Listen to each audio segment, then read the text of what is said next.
म चाहिँ गुगल जेमिनाईलाई सोध्दैछु कि अबको चुनाव कसले जित्छ है त। हेलो, अबको नेपालको चुनाव कसले जित्छ त भनिदिनुहोस् त मलाई। नेपालको आगामी चुनाव कसले जित्छ भनेर त ठ्याक्कै भन्न सकिन्न, किनभने नेपालको राजनीति एकदमै अस्थिर हुन्छ, धेरै कुराहरूले फरक पार्छ। तर मुख्य पार्टीहरू भन्नुपर्दा नेपाली कङ्ग्रेस, नेकपा एमाले अनि नेकपा माओवादी केन्द्र बीचमै प्रतिस्पर्धा हुने गर्छ। पछिल्लो समय केही नयाँ पार्टीहरूले पनि लोकप्रियता पाएका छन्। तपाईँलाई कुन पार्टीको बारेमा बढी जान्न मन छ? मलाई घन्टी रासोपा स्वतन्त्र पार्टीको बारेमा जान्न मन छ।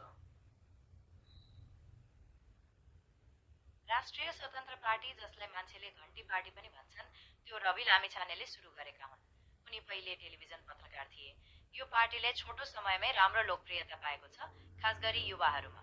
भ्रष्टाचार निर्मूल गर्ने र सुशासन ल्याउने कुरामा जोड दिन्छन् उनीहरूले। अहिले संसदमा यो चौथो ठुलो पार्टी हो। यसको बारेमा अरू केही जान्न मन छ कि, जस्तै पछिल्ला गतिविधि वा कुनै खास मुद्दामा यसको धारणा? म के जान्न चाहन्छु भन्दाखेरि अबको नेपालको राष्ट्रपति यानि कि मन्त्री, राष्ट्रपति होइन मन्त्री, म बालेन शाह भएको हेर्न चाहन्छु कि बालेन शाहले जित्लान् त। बालेन शाहले काठमाडौँको मेयरको रूपमा राम्रो काम गरिरहेका छन् र उनको लोकप्रियता निकै बढेको छ। तपाईँले भने जस्तै धेरैले उनलाई भविष्यको मन्त्री वा प्रधानमन्त्रीको रूपमा हेर्न चाहन्छन्। तर मन्त्री वा प्रधानमन्त्री बन्नलाई चुनाव जितेर संसदमा पुग्नुपर्छ र बहुमतको समर्थन पाउनुपर्छ। उनी अहिले मेयर हुन्, सांसद होइनन्।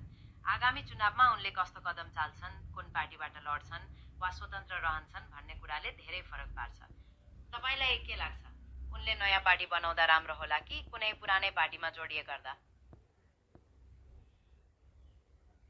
सो गाइस, तपाईँले सुनिसक्नुभयो च्याट जिपिटी होइन गुगल जेमिनाईको कुरा। सो तपाईँलाई कस्तो लाग्यो कमेन्ट गरिदिनु होला। भिडियो मनपर्छ भने भिडियोलाई लाइक गरेर सेयर गर्नुहोला।